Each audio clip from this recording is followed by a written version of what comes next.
and the returned and prepared spices and ointments and rested the Sabbath day according to the commandment.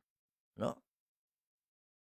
And the returned and prepared spices and ointments and rested the Sabbath day according to the commandment. Ato pagikan sila lubnganan, mibalik sila og nangandam sila og mga niadtong mao nga pangandam mga igsoon nagakaduol na munang og namalik og nangandam mga igsoon og mga pahumot og mga ighahaplas og mipahulay sa adlaw nga igpapahulay sumala sa sugo according to the commandment mag-igsoonan, no?